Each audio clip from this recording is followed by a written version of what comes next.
Thomas the Tank Engine, you've either never been or never known a child. Thomas is quite simply the most famous locomotive there is. He and his toot-tooting railway friends were the creation of an English country parson back in the 40s. Half a century later, they're still a runaway success, with 10 million books sold and a television show seen around the world. Come with us now on a journey into the time-warped world of Thomas, his friends, and those he's made rich and famous.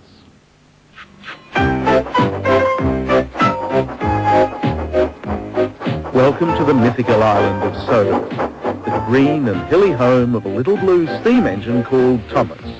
He and his friends have become heroes to millions of children around the world. But let's be honest about it, quite a few adults love him and his sunny world as well.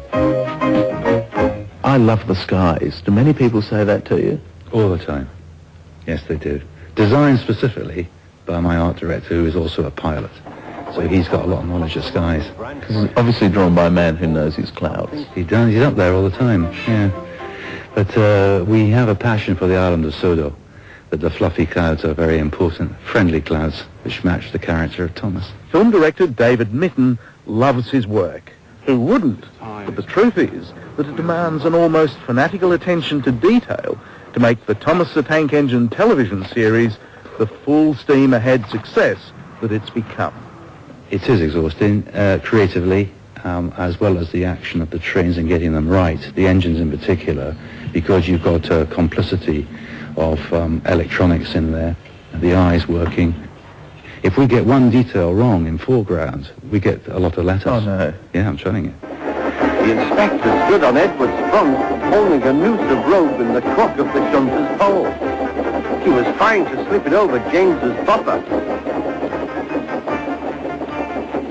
The engine swayed and lurched. At last! Got him! He shouted. He pulled the noose tight.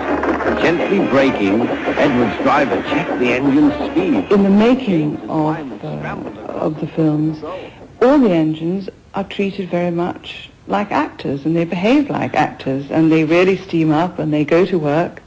Don't you hate Britt Allcroft? She used to do what I'm doing now. Indeed, she was making a documentary about steam trains when she got the idea of buying the television rights to the Thomas the Tank Engine children's books. And now she's a millionaire. I looked in many different directions for the cash. In the end, came back to my own doorstep and our local bank manager, but that involved mortgaging the house. And for the price of that mortgage, in television terms at least, you own Thomas the Tank Engine. Yes, yes. A good investment. Fluffy clouds, sunny skies, a lovable toyland. And even if behind the scenes it really is a multi-million-dollar business, there's still plenty of room for eccentricity. It's eaten into my soul all the time. Even dream about it now. Dream about it? Yeah. And the funny thing is that the dreams are generally sometimes could be better than the movie. Because I'm the engine driver, if you get my drift. As he rumbled over the It's bridge, true. he would see... You can't spend any time around Thomas the Tank Engine without getting seriously sucked in. It's an infectious story. And like all great children's stories, it started out as a tale told to a small child. Wait a minute. I think I see the kid over there now. His name is Wilbert Awdry. His father was a country parson who made up the Thomas stories for him half a century ago. The years may have passed, but whoever grows up when it comes to steam trains? I think the fascination for, certainly from the children's point of view, is that they can actually see it working. They can see the steam, they can see the rods moving, they can see the wheels moving. You get in a modern locomotive, a diesel locomotive, you press a button and it goes brum, and hopefully it moves. This you can actually see in action. You can see the power and feel it. And there's a sort of distinctive smell about a steam engine too. Like Wind in the Willows or Alice in Wonderland, the Thomas stories, first told to a child, were later published and were hugely successful. Of course, Christopher grew up wanting to be a writer, but not just like his dad. He decided to write detective fiction, but it was clear he really didn't have a clue. The detective novels were never published. You see, I wanted to write, but I was also determined at that time that I didn't want to write about Thomas the Tank Engine. Because you didn't want to be in your father's shadow. Exactly. But when his famous father, the Reverend W. Awdry, grew too old to write, the still unpublished Christopher decided to give Thomas a go. He wrote a new series of Thomas stories, and they were, of course, a runaway success. At last, Christopher was on the gravy train.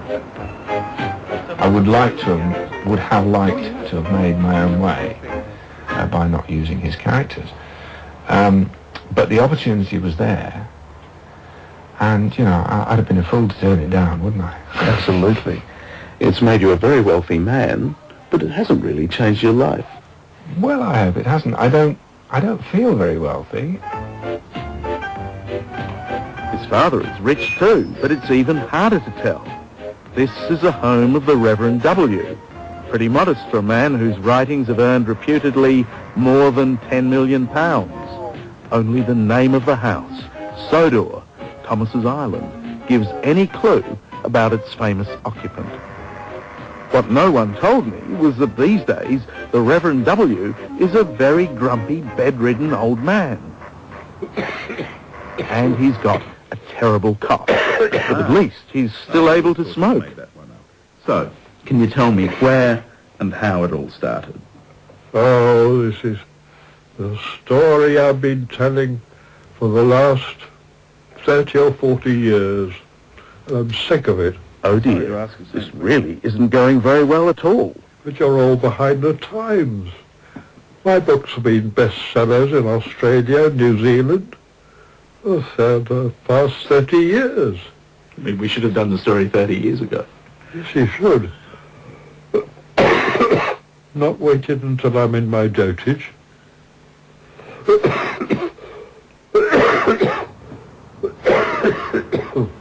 The newspapers say you've become a multi-millionaire. Have you become a rich man? Well, they're talking rubbish. So you didn't make £10 million from royalties from the television? I've got no idea how much. And what about that television series that earned him all those royalties that he doesn't seem to know he's got? What does the creator of Thomas the Tank Engine think of his invention on television? Like the curate egg, good in parts. And what parts aren't good? First two series were all right. They more or less stuck to my stories. But then the success of them made the producers get what I call big-headed. They showed their lamentable ignorance. Well, they've fallen into error. Yes. Thomas thinks no engine works as hard as he does. He loves playing tricks on them, including Gordon, the biggest and proudest engine of all. Some of the credit for the Thomas success must go to the voiceover man, former Beatle, Ringo Starr, who gives us the drum. People were waiting at the station just before the bridge. They wanted to see what would happen. The rest of the family were in the sitting room one night watching television. I was going past the door and I heard this voice. Henry was feeling stuffed up. I thought, that's the voice for Thomas the Storyteller. And I walked into the room and Ringo Starr was being interviewed on a chat show. So I wrote to him and we met. And I said, I think you've got the perfect voice to be Thomas the Storyteller. Soon they could see the boys, and they all had stones. If you follow the plot, then you know all about plucky little Thomas who shunts the carriages for the big engines like Henry, James and Gordon. Then there's the nasty Diesels, really the only villains on the happy island of Sodor. He roared, gave a great heave. And of course, overseeing the whole railway and its operation, the Fat Controller. Got him! Snapped the Fat Controller. Percy and Duck, I am pleased with your work today, but not with your behavior tonight. This is my railway, and I give the orders.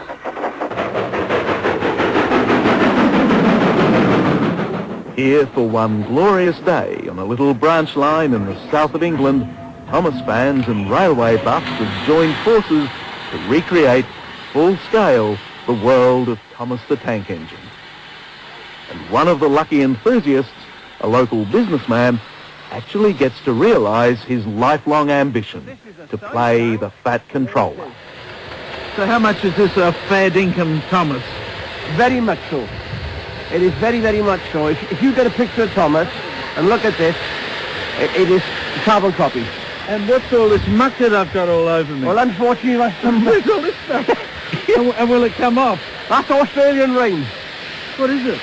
No, it's only muck from the boiler. Bit of water. Your trains are very messy, fat controller. Yeah, I'm sorry about that. I'll give it a The fat controller originally was introduced noise.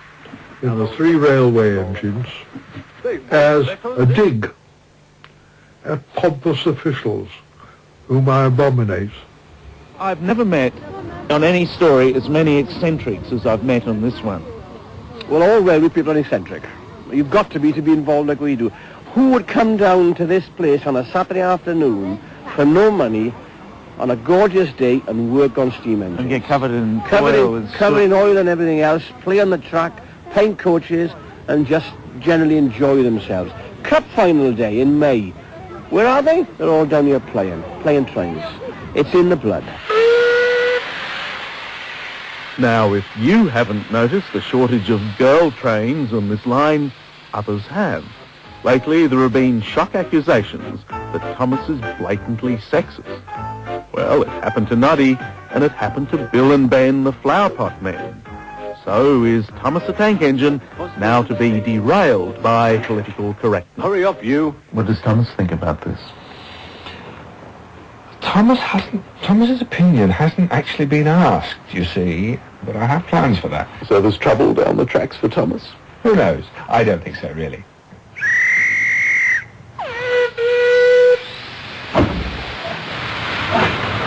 Meanwhile, back at the station, it's the adults who seem to be having all the fun. It makes you wonder whether this whole Thomas the Tank Engine business really is just for kids. Look at the way you're dressed. When are you going to grow up? You're a middle-aged man. Middle-aged man? Good heavens, son, not a middle-aged man at all. Never. Never. I've been like this since I'm a kid. I've loved the train since I'm a little boy, and I still do. What do you want children to get out of Thomas the Tank Engine? Entertainment. No more than that. That's what we were written for.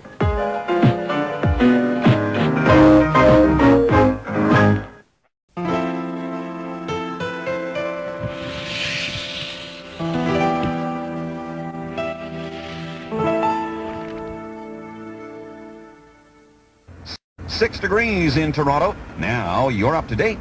I'm Dan Turner, Chum News. Andy K. In for Russ McLeod. Good afternoon. It's 2:02 in Toronto. Sounds like a dirty job, and one that can end up badly for everyone. Doesn't it sort of remind you of James and Percy? It was a splendid morning on the island of Sodor.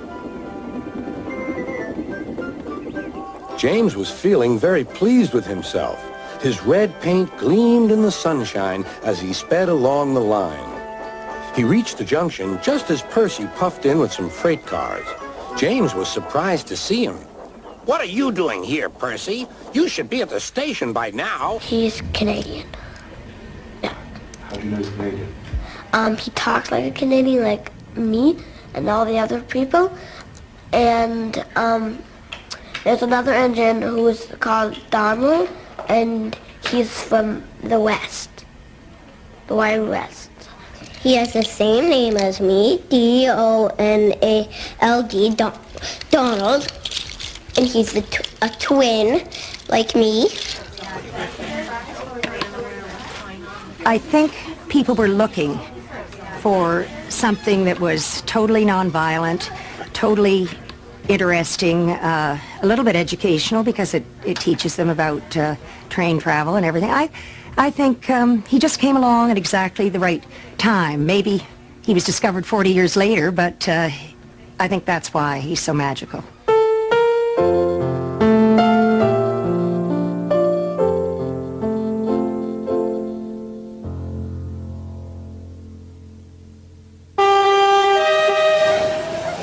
Good morning. My talk is entitled Growing Up with Thomas the Tank Engine.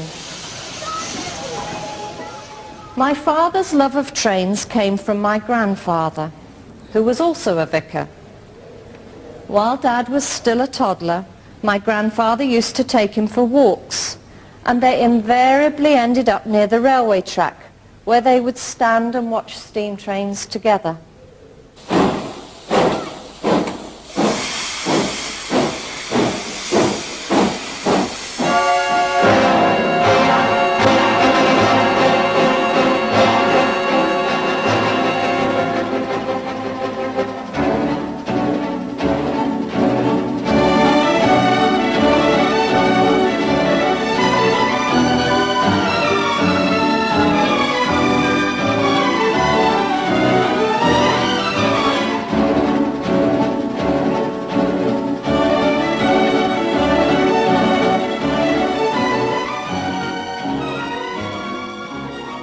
Well, I suppose our childhood memory, and lying in bed at night, one would hear a heavy goods from South Wales or elsewhere come into the station, stop and crow for a banker. The banker would come out of its shed, buffer up behind, and crow to us be ready, and then the two engines would start off up the hill. And the boy's imagination, you could hear the two engines talking to each other. I can't do it, I can't do it, I can't do it, I can't do it. And the banker behind, oh yes you can, oh yes you can, oh yes you can. Yes, you can. And you'd hear them working their way up the hill. The goods engine complaining and the banker saying in effect, you're making a fuss about nothing. You can do it. You can do it. You can do it. You can do it. And I suppose that childhood memory was the basis of these subsequent stories. Winter came, and with it dark, heavy clouds full of snow. "I don't like it," said Thomas's driver. "A heavy fall is coming. I hope it doesn't stop us." "Pooh," said Thomas, seeing the snow melt on the rails. "Soft stuff, nothing to it." Wilbert became a clergyman. He became a clergyman eventually, I suspect, because his father had become a clergyman. He had his second curacy. He was down in Wiltshire. He was quite a young clergyman. And he believed, with the outbreak of the Second World War, that he had to follow a pacifist line. He had to be a pacifist. Now, this wasn't a particularly popular thing to believe at the time. And Wilbert stood by this belief absolutely, determinedly, even though his own vicar said that he had to leave and go and find another parish.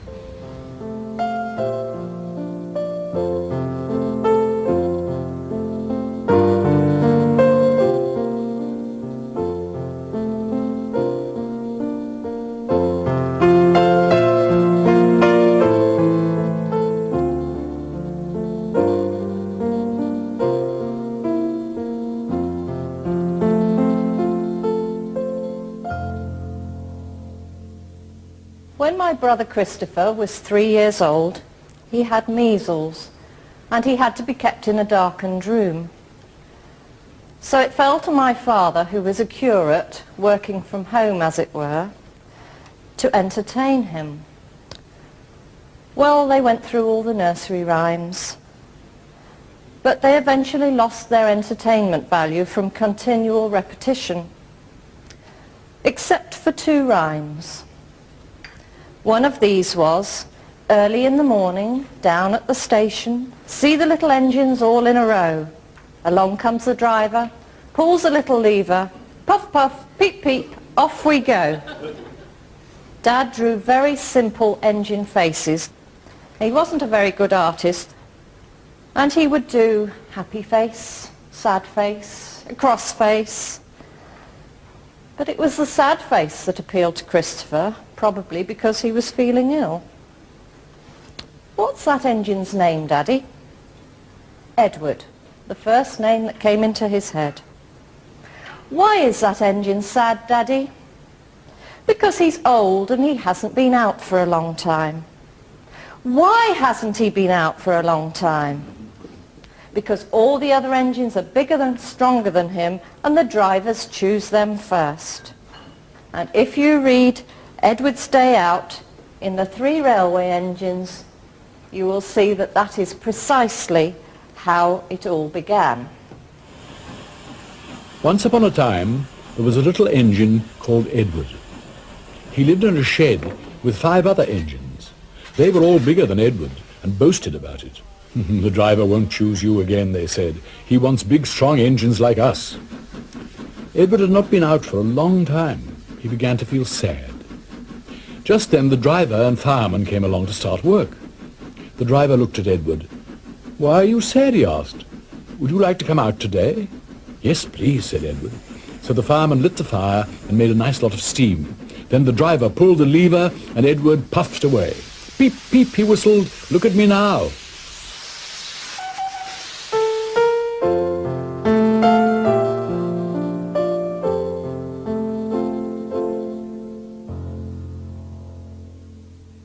The family were used as testers for the new stories being written. Dad would come to a meal complete with a script for a new story and would read it out to us to see what we thought. Sometimes we approved, and other times it wasn't right.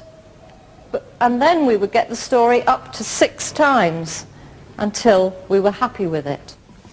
This is a great occasion, really, isn't it? It's celebrating, something 50th. And it's 21 years since I saw your picture. Yes, and you came along after we got to London. You finished with the last book. Yes. With me when I left. I think I was a bit of a midwife, really. I think that explains it, because I looked after the editorial side, the production, the costing, the design, the advertising, for those 26 years, really. My idea was, which I used in advertising in subsequent year, was this idea of small books for small hands. The idea of 4 stories in one little book was a very good idea in my view as bedtime stories, because parents in fact don't like to go through 64 pages. They would much prefer to go through 16 pages and stop. The difficulty with the books really was the fact that although their shape was extremely unconventional, the 4 1/4 by 5 5/8, they were extraordinarily easy to sell because of the single opening of each page with a picture on one side and story on the other. And selling these books to a bookseller in a busy shop, you could speak to them over the pictures. They didn't read the text, they looked at the pictures. Soon afterwards, a porter came and spoke to his driver. "Gordon can't get up the hill. Will you take Edward and push him, please?" They found Gordon halfway up the hill and very cross. His driver and fireman were talking to him severely. "You're not trying," they told him.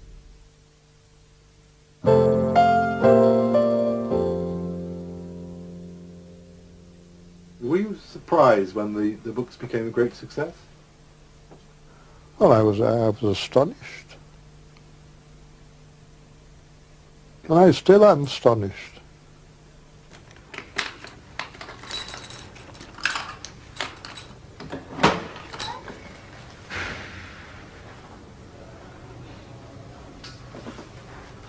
This is all the Thomas treasures. It's the artwork from 38 books, right from the very beginning when Thomas the Tank Engine was written in 1946. My favourites, I think, are the C. Reginald Dorby artwork, the very early Thomas artwork, because I think it's the artwork that children appreciate. I think the colours are very bright, and they somehow are very friendly versions of the famous engines.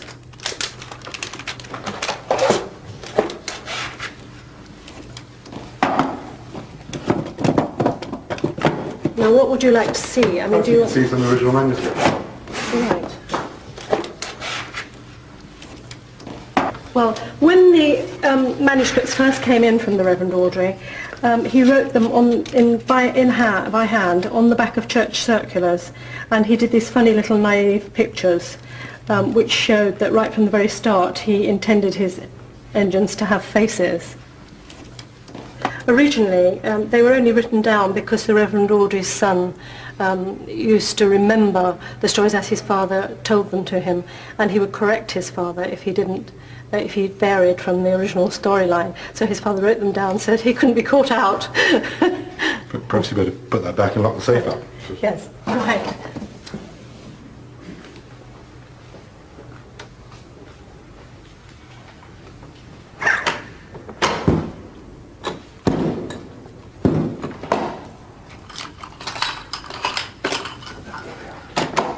All safe and sound. I gradually worked out under what disciplines the books were actually written. One book must follow on from another,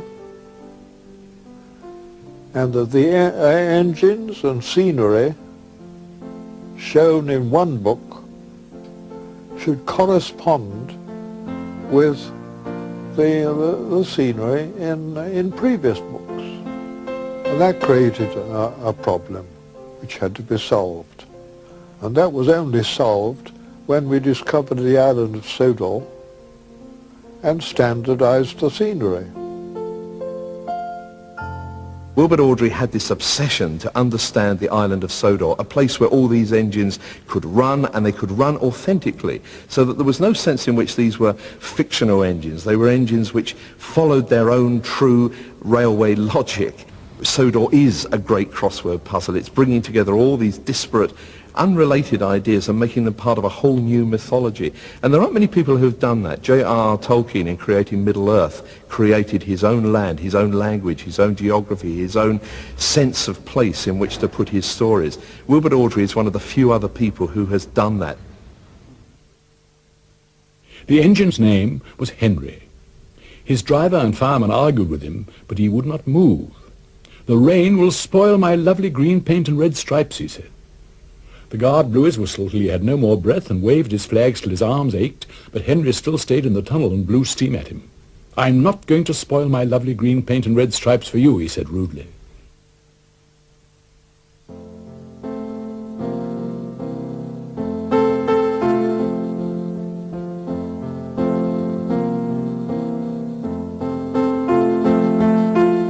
There were other principles as well.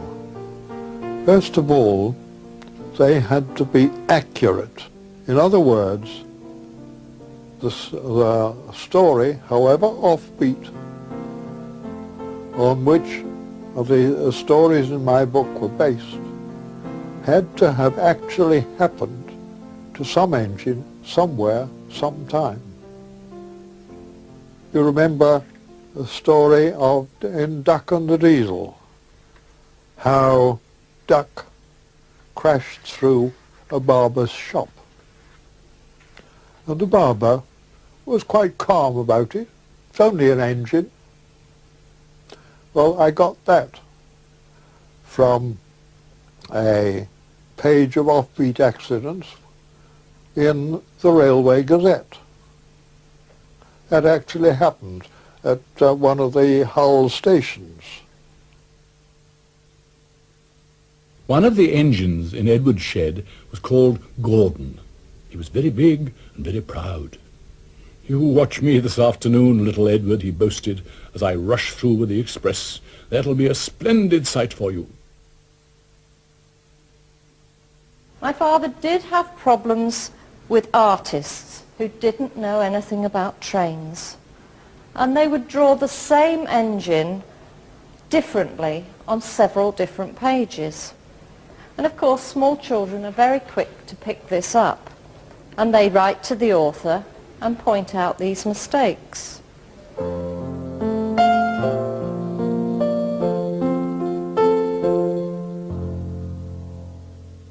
Well, Awdry was fairly specific about which way he wanted the engines to face, and so you were stuck with having either the back end of an engine with no face on at all, or else some very peculiar view where you could just about see the face. But generally it was a fairly straightforward process, provided I remembered which way round engines faced on the railway line. I suppose what struck me most about them was the incredible vivid colour. I mean, it seems like a rather banal thing to say, but if you think about the 50s, most books were fairly grey, and those books that weren't were printed on a kind of rather sort of browny paper, and maybe were just 2 or 3 colours, and there was something about these tank engine books that they were incredibly vivid, incredibly bright, and almost kind of glowing. Now, I mean, there's several moments in the Thomas the Tank Engine books that I can remember and I've carried with me for all my life, and I suppose one of the key ones is the moment when Henry gets bricked up in the very first of the Thomas Tank Engine books, the 3 railway engines. Now, this has just been handed to me, and I've just seen this for the first time for something like what must be 45 years. And I went, this is incredible, because I've held the picture in my head, I've held the picture there, and then suddenly I'm seeing it, and it's an extraordinary thing in which the two things are meeting.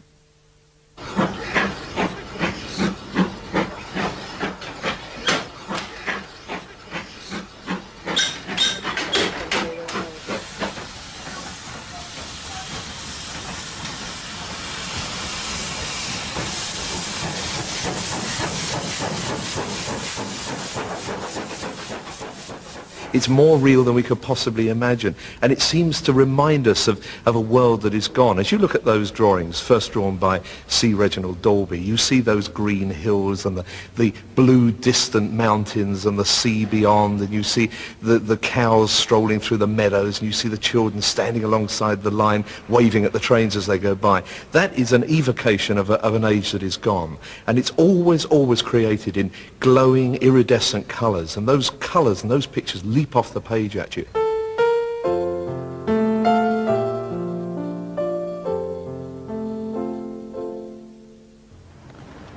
Some of the stones hit Henry's boiler and spoilt his paint. One hit the fireman on the head as he was shoveling coal, and others broke the carriage windows. It's a shame, hissed Henry. They've broken our glass, sobbed the coaches.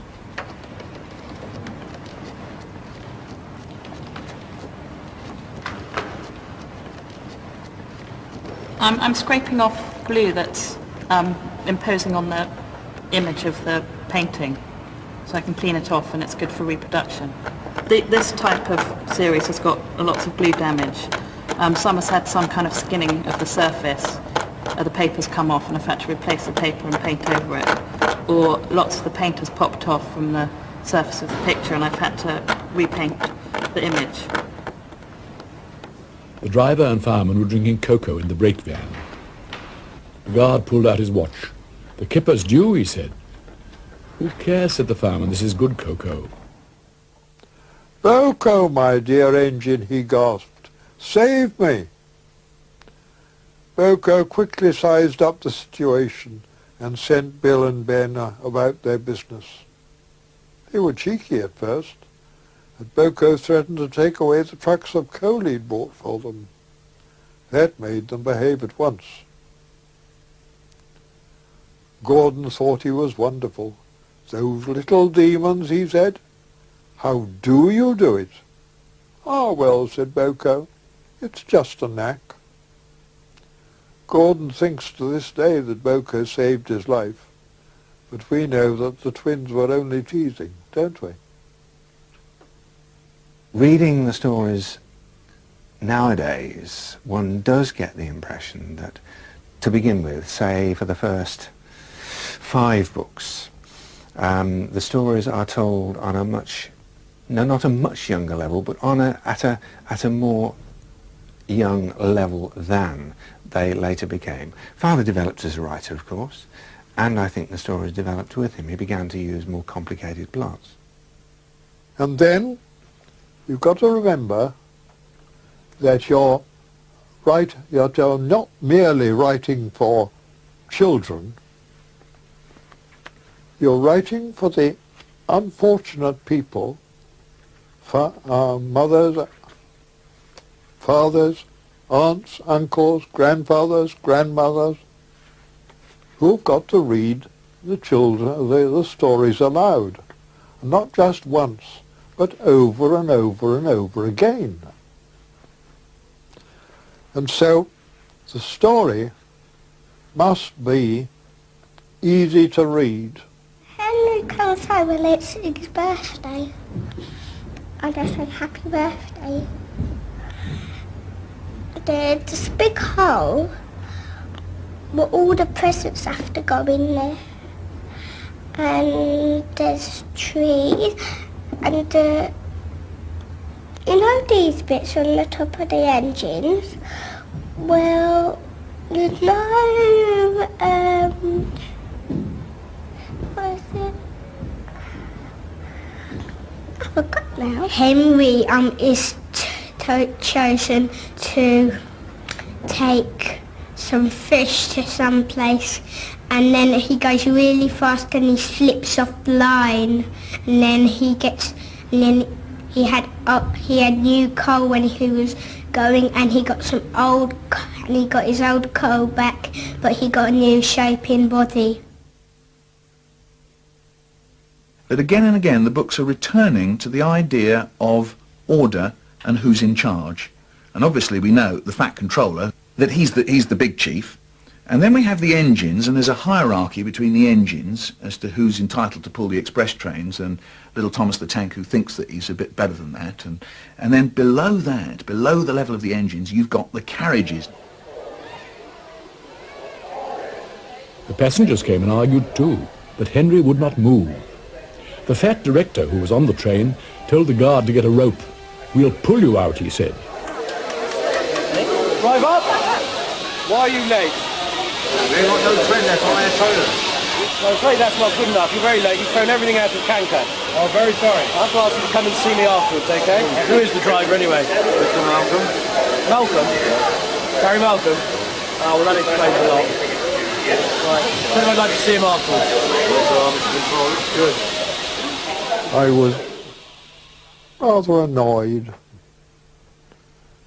with bureaucrats in high places who issued directives but didn't do anything themselves to help implement them. And that's what the first fat director was inclined to do. 1, 2, 3, push, he said, but didn't push himself. My doctor has forbidden me to push, he said.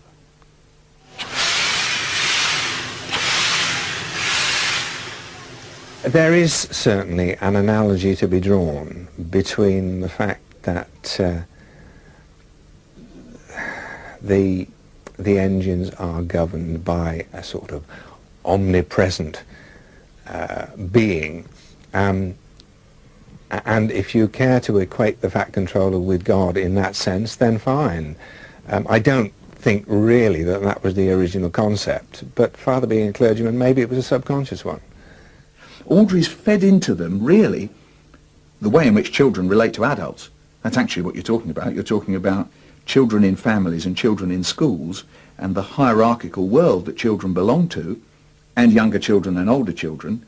And Awdry very cleverly has, in a sense, taken those ideas about hierarchy and order and put them on to objects that we used to see around us the whole time.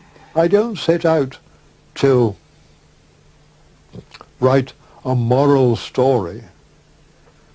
When I was young, we used to, on Sundays, we used to have to read horribly boring moral stories about good little boys and girls who, in our opinion, my brothers and I opinion, wanted kicking rather than... They were so beastly good. And they were held up as moral examples. Well, my stories are nothing like that. the engines are have human characteristics. Like children, faced with a prohibition, as every child does, they push it and push it and push it to see how far they can go without bringing trouble on themselves. And then they do find it. But in my engines, they may be punished, but they're not scrapped. They have to express sorrow and intention of amendment, and then they're brought back into the family, so to speak.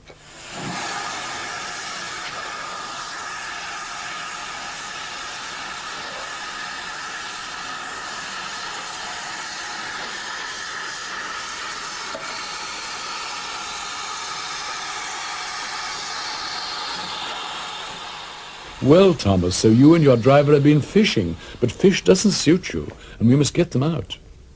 So the driver and the fireman fetched rods and nets, and they all took turns at fishing in Thomas's tank, while the fat controller told them how to do it.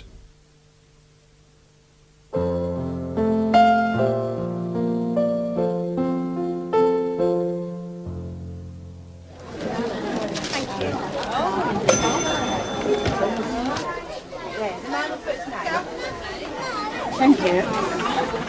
There we are. Your colour, are you? Yes. That's all right. That's lovely, isn't it? Thank you very much. I hope you'll enjoy that story. In the early 80s, someone called Britt Allcroft came along. She is a businesswoman and her children had loved the railway stories. The books had been going strong for over 35 years and were obviously here to stay. So she had talks with my father about making a TV series of the stories.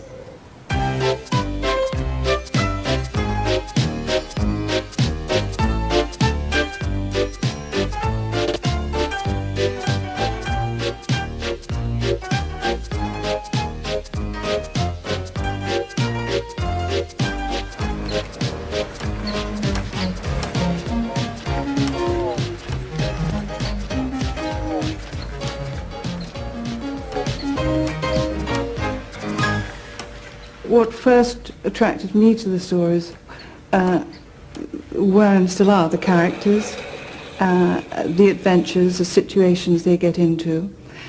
And this is what made me want to bring them to life on the screen, with all the things that a multi-dimensional world can do, with music and sound effects. And I think that the fact that the characters are largely steam trains, although not all of them, has an appeal, because I think the sound of a train whistle has a universal appeal.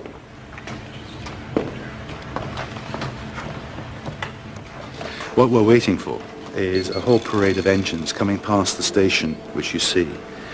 You've got Thomas, Toby and Percy, who are quite astounded by this great parade of engines coming past.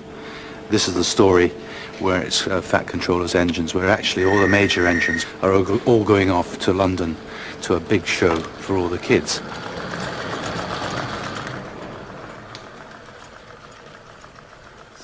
Pleasantly animated, looking at your sins here. Yes.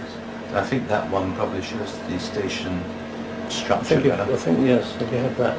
We've got three angles on there, haven't you? The filmic translations of these things are very difficult in many ways, because there's a terrific difference from a chap sitting on an end of a bed telling a little chap in bed, which you probably know yourself, where you can stop between sentences and really get into detail because he's asking you the questions. In filming it, you've got to explain all the questions filmically there so that there's no mistake, there's no misunderstanding, and the story is clear. One video is when Thomas wants to go fishing, and in the end he gets some water from the river and he gets fish in his boiler, and then they have to fish it out, and then they have a supper of fish and chips. It was old and had 5 holes, so they had to fill it, pull it up and empty it into Thomas's tank as quickly as they could, several times over.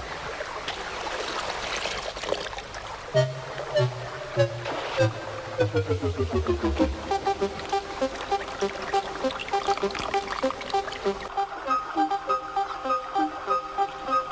TV series only started off because previously the engine series were bestsellers. Over the years, the engine series had got up to 8 million. It was only then that Britt Allcroft and Co. thought it might be a good thing to cash in on. Do you feel that those television programs are still your work? No. Some of them, some of them are based rather loosely on my stories, but they're so obsessed with the popularity of Thomas that they have what I can only call crane-shunted Thomas to all sorts of unlikely places in order to get him into or force him into a particular story, whether the story was written with Thomas in mind or not. I'm just doing some black and white initial ideas for Thomas's 50th birthday for the point of sale that we're going to be producing. The first one I came up with was having Thomas on a sort of like a landscape, just a flat piece of card that will have Thomas moving across and out to the trees and the bushes, which is quite a simple way that'll probably work using different mechanisms. But I think the one that's going to be most exciting is having Thomas coming out the shed and the doors opening at the same time. I think we've probably published more than 50 million Thomas books all in all, if you count in the American and Japanese editions along with the English ones. Although Thomas had been very successful in the first 40 years, in the last decade sales have skyrocketed. And in very general terms, our own publishing revenues, which used to be in the environs of about $250,000 a year, are now probably $5 million a year. Now on to customer promotions. Claire, we've got a good, we've had some good presentations with Smiths, Dillons, etc. How much commitment do you think we've got so far? Well, I mean, they all say they're interested. I think, I mean, it's really now that we've got to get back to them and start firming things up. I think on the Smiths side, they said that they'd run a gondola promotion, didn't they? Yeah, that's right. Yeah, well, we've got a budget of 100,000 above and below the line, so let's make the most of it. It's not often we get that sort of money to play with on our marketing budget. I just picked up, just starting from the book principle, Thomas Noisy Book, and I've had wonderful fun with this because we can hear the train and the coaches and the whistles and even a helicopter.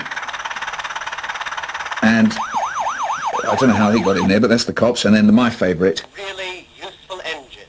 Really useful engine. This, of course, is the fun part of the campaign. It's where we get Thomas Tank Engine onto the London city streets in the form of a London taxicab. And absolutely. Having rolling round the city centre in London. This is the final design before it actually goes to the taxi company. I think it works really well. I think the decals come up well. Well, we even put some on the roof as well, so that people on buses can see it. I've got a feeling. Brilliant idea. I've got a feeling that a lot of city centre gents are going to get some pangs of boyhood. Exactly. But of course, you've got a whole apparatus now that supports Thomas the Tank Engine. You've got the videos, you've got the TV programmes, you've got the posters, you've got the models. And that, in fact, of course, is like a great whole world that you can now inhabit. If the audience embrace the characters and the stories, whom they first discover on the screen, maybe they first discover them in the books, but maybe they first discover them on the screen, that they will then want these characters and stories as part of their life, whether it be as toys or as a notepad or a pair of shoes or whatever. It's the perfect product because it's not seasonal, it sells all the year round, but interesting enough also it allows you to produce very good quality product. In turnover terms we do around £4.5 million a year on Thomas. He was very, very successful. In the States, for example, we'll probably sell around 12 million Thomas characters. But Thomas has gone to Australia, and Thomas is also very big in Japan now.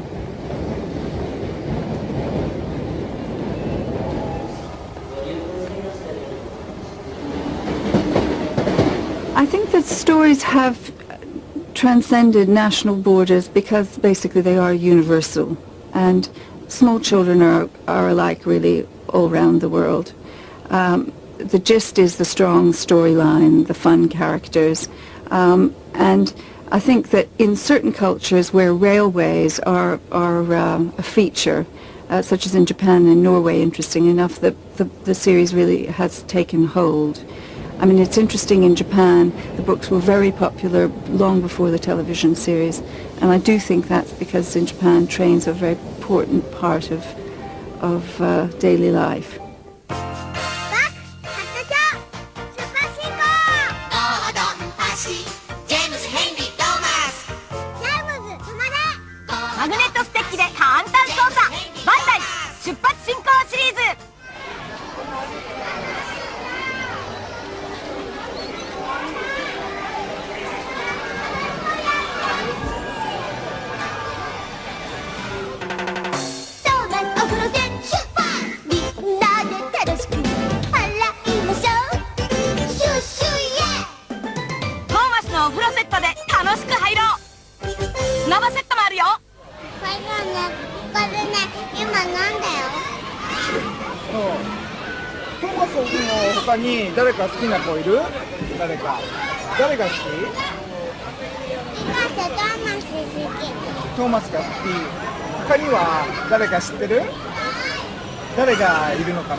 トーマスの市場規模をお話ししていただけますでしょうか。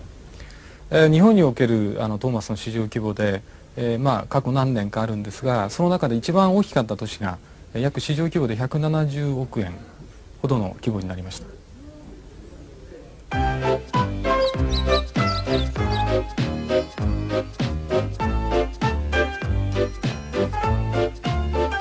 機関車トーマス。トーマスとゴードンというお話。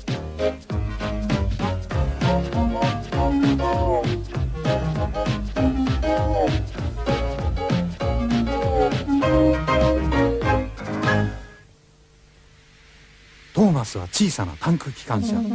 イギリスのソドー島の大きな駅で働いている。子供たちはね、あれがイギリスのものだって分かっている子たちっていうのはいないと思うんですね。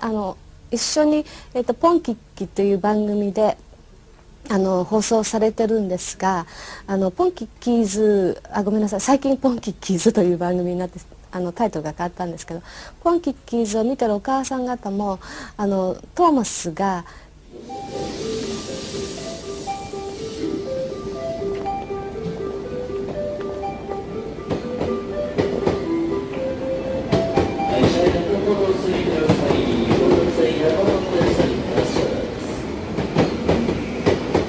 We have brought these stories on the screen to countries as diverse as Japan and the United States is in such a way as they can be embraced by people in those countries, and they're not kind of imposed on them. All our experience is that for instance in Japan, Japanese audiences embrace these characters and stories as their own. They become kind of indigenous to the country. Britt has unfortunately written some of her own stories and sells them under the legend based on the Reverend Awdry's Railway series. Her stories are based on fantasy rather than fact.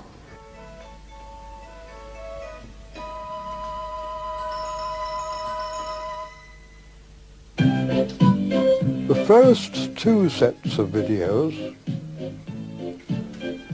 were, in my mind, quite good because they stuck in the main to my stories. There's a success, I think, made the producers somewhat big-headed, and in the third series they thought that they could write my stories for them. In so doing, they only revealed their lamentable ignorance of railway practice. For instance, the video called Henry's Forest. Henry the Green Engine has lived on the island of Sodor for many years. He wouldn't want to be anywhere else. The story was about Henry, an engine. Henry is, in that story, is enraptured by the forest which he goes through. Now, what interest does a steam locomotive have in scenery? On one occasion in the story, the driver says to Henry, "We've made good time over the last section, let's stop for a bit." Well, what responsible driver would stop as if he was in a roadside lay-by? You can't do it. They've shown a lamentable ignorance of Rule 55.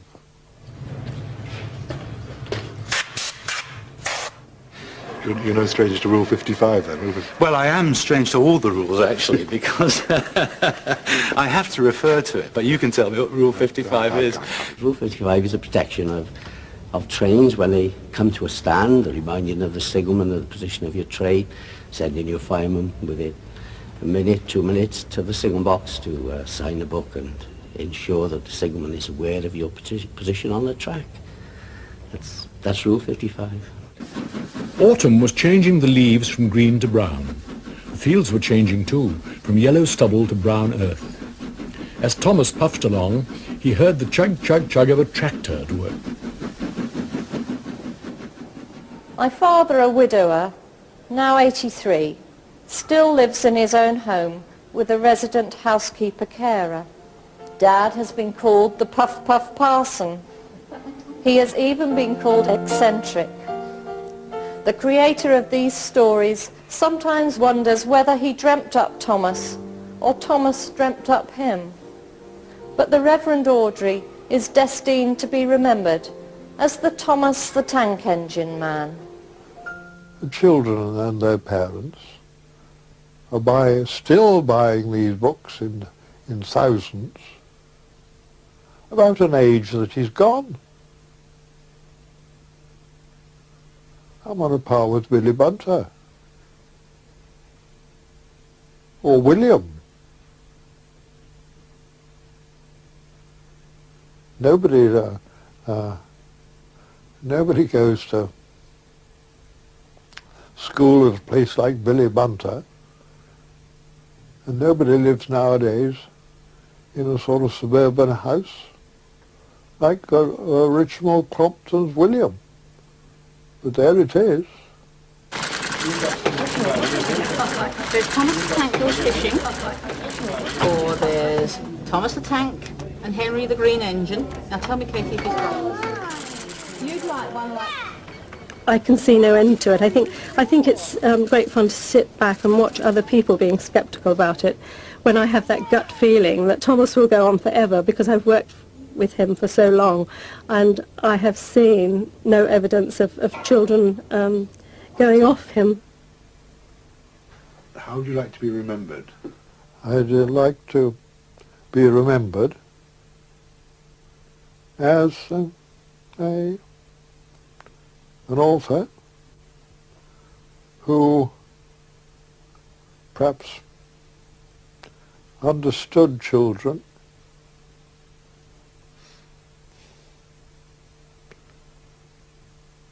perhaps how they, in a small sense,